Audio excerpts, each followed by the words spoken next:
Hello music makers, welcome back. I've had a lot of requests on how to make this bass. It's all over tech house at the moment, including the current Beatport #1 by CID. First, I'll be showing you how to make them, of course. Second, I'll show you how to use it in a bass line. And third, the hardest part, how to get it to fit into a commercially loud track. Let's go. Okay, so for those of you who are a little confused right now, those of you thinking that bass doesn't sound special at all, it's just a filtered sub-bass kind of thing, how hard could it be?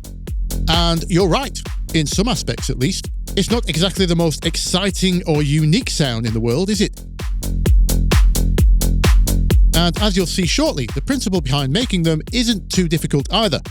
But as with many things in music, the devil is in the details. There is a valid reason I've had a lot of people asking for this kind of bass. Those who know the struggle, oh, we know the struggle, all right. Getting one of these cooler, more subtle subtype basses to fit nicely in a track, having it be clear enough in the club and other systems, yet not too muddy, and not distort everything when trying to get it up to commercial loudness. Now that's not easy. Every part of this process has to work with the other. So first, let's get the sound right. Right, so the principle is, guess what? It's a saw wave, of course. As we always say here, everything's a saw wave. But I did say the details matter. The saw wave I've chosen here is a slightly rounded one from a Jupiter. It's from the free Echo Soundworks Core pack. So if you want to follow along in your synth of choice, go and grab that. Have a listen to the difference between this and a standard saw wave.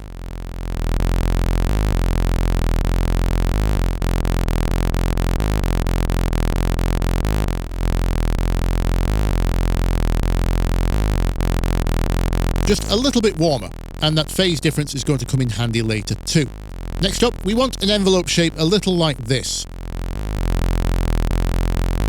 We need a little bit of a percussive start to this, so it's not just one droning long note. That helps with our note separation.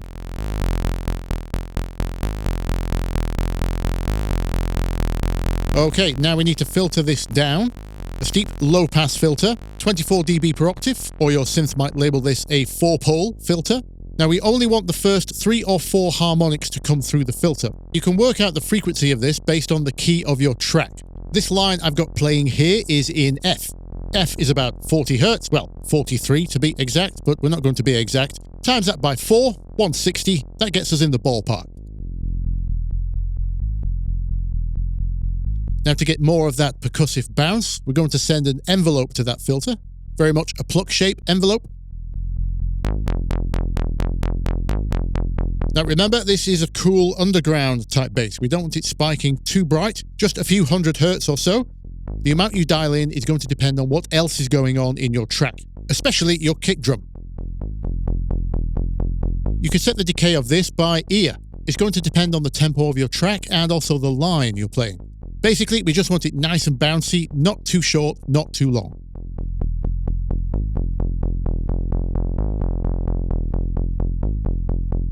Although we will be automating this length later for fills and turnarounds. Don't make any final filter decisions just yet though, we need to get the second oscillator in first. This is the really important bit.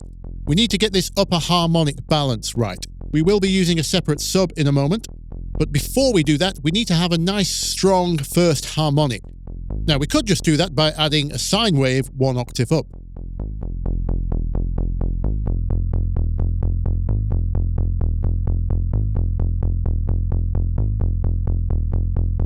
That gives us control over that first harmonic, but it's masking the character of the saw wave. What we're looking for is another waveform which can sit an octave above that, but add to the character, without sounding too digital, bright, fizzy, grindy, brash kind of vibe. This isn't bass house. So I really liked this one. Again, from the same core pack, a saw wave from a Moog. It's the 03 version, and right at the end of its wave table.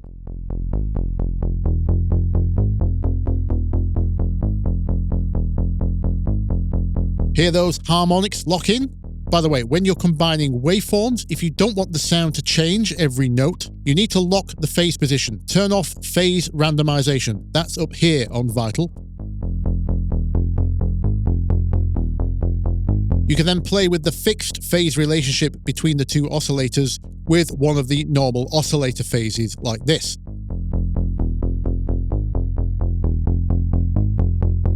So keep an eye out for that. Phase randomization is on by default in a lot of synths. It's great for a more organic or analog vibe, but it stops us dialing in those low harmonics with any precision. And given how much I know we're going to be fighting for headroom, I'd rather the consistency rather than the flavor. Anyway, let's listen to this sound with and without that second oscillator.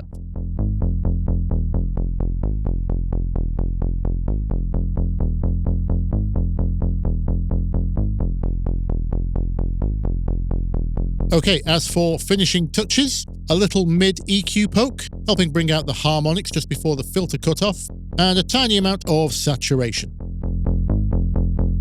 Last but not least, glide. If you want your notes to bend into one another, add some of that. Bear in mind you'll need to turn on always glide if your notes aren't overlapping.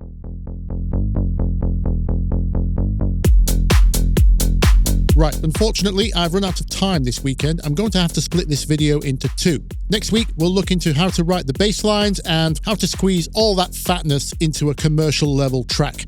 So, if you've got any questions, get them in now and I'll see if I can answer them in next week's video. Until then, if you would do me a favor and like the video, or subscribe if you really like what I do, and if you really, really like what I do, there's a coffee link in the description. And until next week, I will see you in the comments. Bye-bye!